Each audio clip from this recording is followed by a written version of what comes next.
folks, this is Alex here from BW1.com. Today I'm here to do a video review of the ZTE Optic tablet.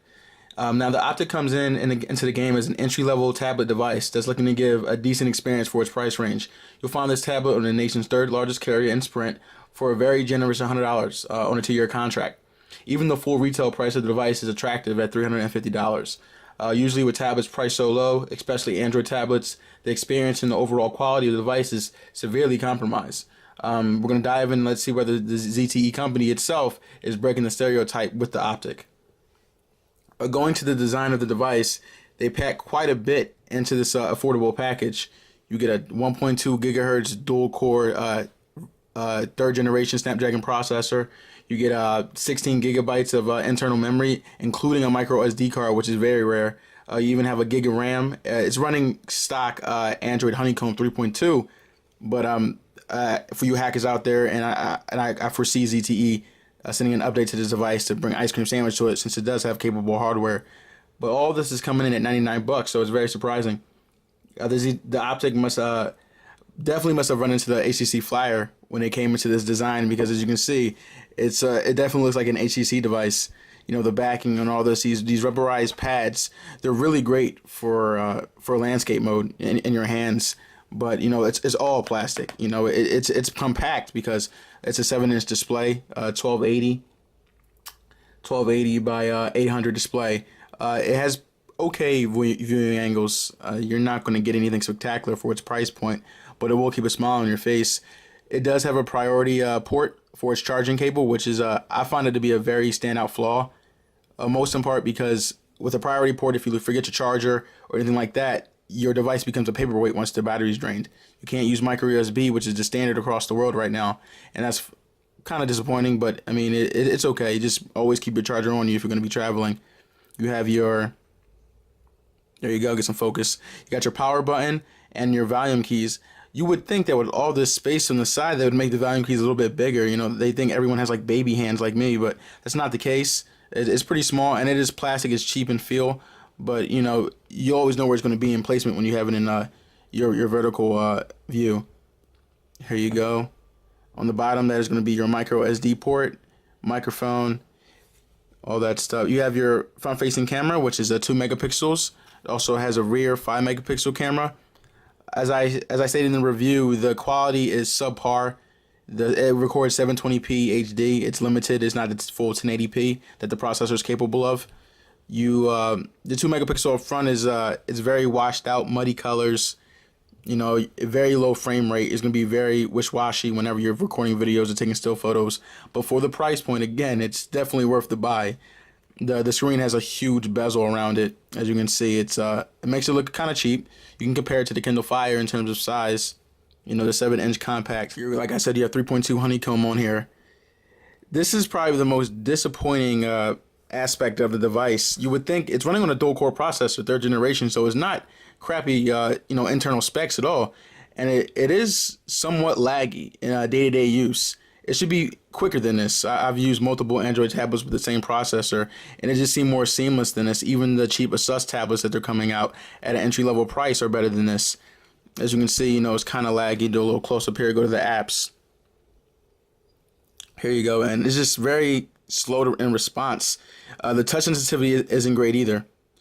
As you can see, it should be like zoom, but as you see, it's like a millisecond lag or whatever you want to call it on here.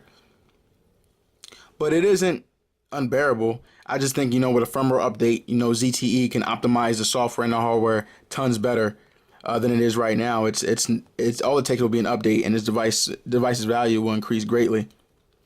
I'm going to open up a few apps for you to let you see the, you know, the actual fluidity of the software on this tablet.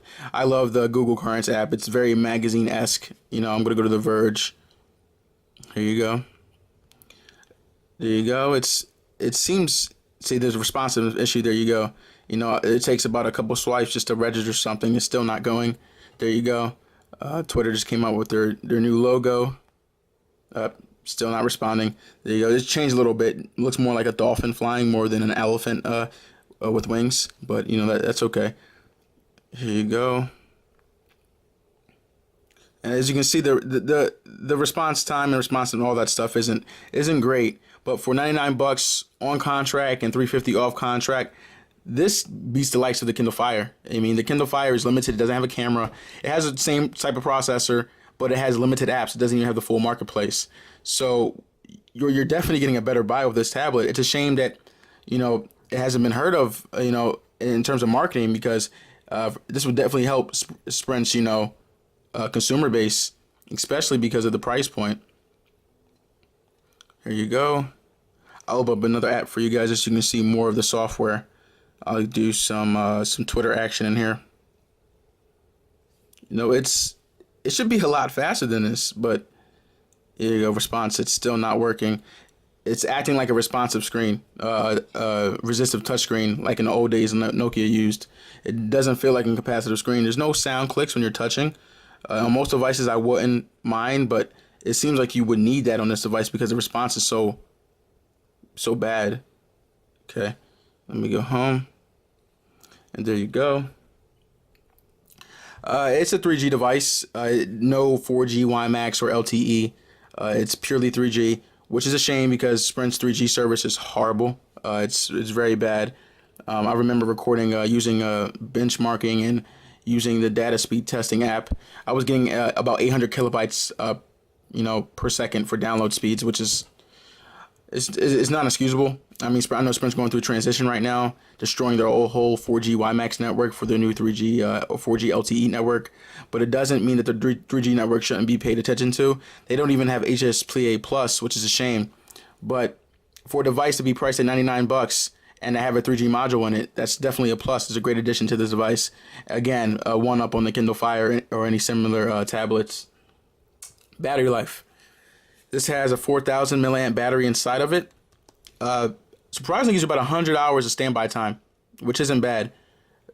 About day-to-day use, consistent use, you're going to get a full day. I was surprised by that. I thought that, it was going to be another cheap Android tablet that lasts about 4 hours, but it lasts you about a whole day. It's going to vary between charges.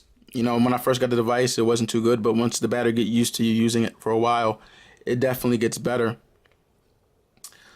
ZTE has really made it difficult to find a fatal flaw in his tablet. Coming into the market at a price of 99 bucks, ZTE has seemingly already mastered the craft of making cheap Android tablets worthwhile. The next step for ZTE is to actually get some marketing going so they can put this device out there so people know about it. They're too busy buying the expensive and less capable Kindle Fire, and with the new iPad Mini rumors going out there, it would help them to kind of publicize this more than they are. But all in all, it's a great buy. And if you decide to pick up the ZTE for Sprint, you're not missing out. You can check us out on Google+, Facebook, Twitter, Pinterest, all that good stuff. Check us out on our new social networks. And remember to live your tech world in high definition.